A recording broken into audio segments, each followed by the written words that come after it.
नमस्कार, मैं आस्था झा आप सभी का स्वागत करती हूँ हेलो बिहार के विशेष प्रोग्राम राष्ट्रीय जनतांत्रिक गठबंधन पर।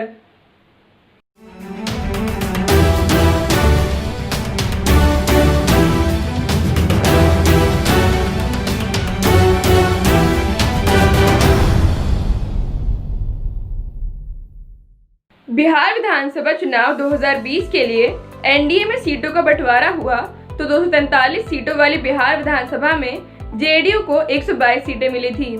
इसमें से जेडीयू ने अपने कोटे से जीतन राम मांझी की हिंदुस्तानी आवाम मोर्चा को 7 सीटें दे दी थी।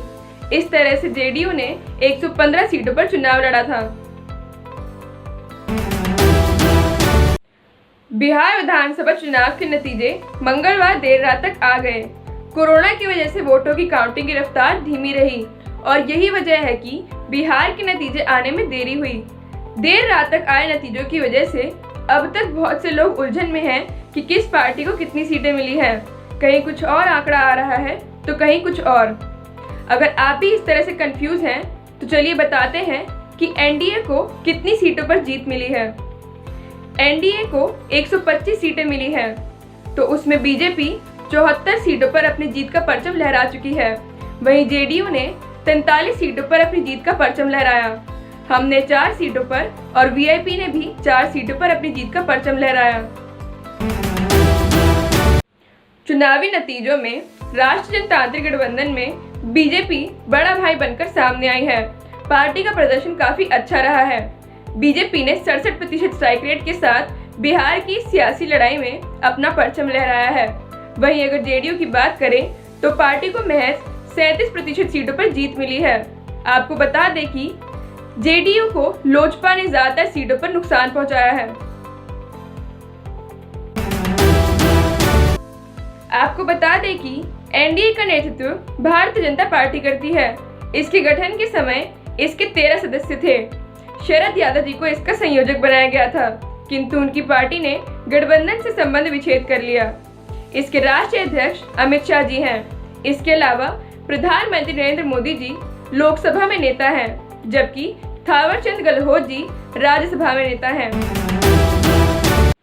इसके नेता नरेंद्र मोदी जी ने 26 मई 2014 को भारत के प्रधानमंत्री के रूप में शपथ ली।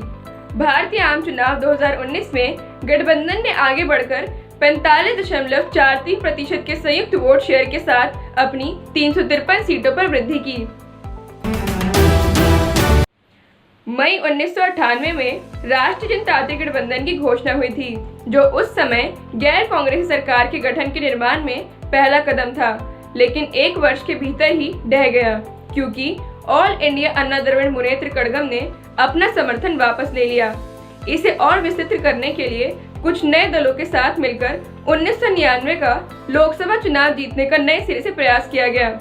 इसके परिणाम बेहतर निकले और राजग को पूरे 5 साल के लिए प्रधानमंत्री वाजपेयी जी के तहत सत्ता संचालित करने का अवसर मिला। वाजपेयी जी ने अपना कार्यकाल बेहतर ढंग से पूरा किया।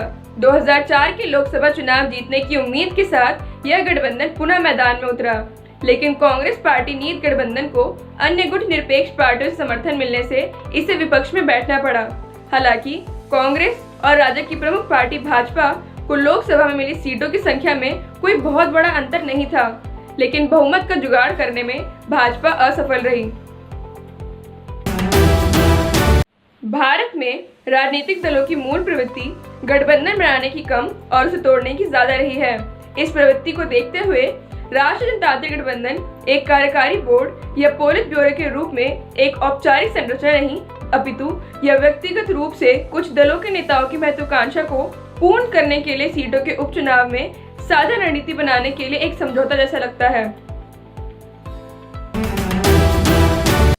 राष्ट्रीय हित के मुद्दों पर निर्णय लेने अथवा संसद में उन मुद्दों को उठाते समय दलों के बीच विभिन्न विचारधाराओं को देखते हुए कभी सहमति तो कभी असहमति जैसी कठिनाइयां आती है, जिसके कारण सहयोगी दलों के बीच विभाजित मतदान के कई मामले भी देखने में आए हैं।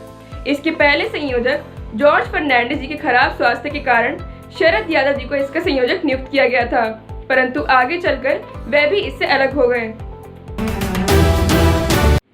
अगर बात करें फिलहाल की, तो कोरोना काल में बिहार विधानसभा चुनावों के नतीजे राष्ट्र राजनीति के लिए भी संकेत हैं। इन चुनावों में भाजपा के शानदार प्रदर्शन से सूबे में एनडीए को बढ़त मिली है, जिससे न सिर्फ केंद्र सरकार के कामकाज पर मुहर लगी है, बल्कि पीएम मोदी मैजिक भी कायम रहा।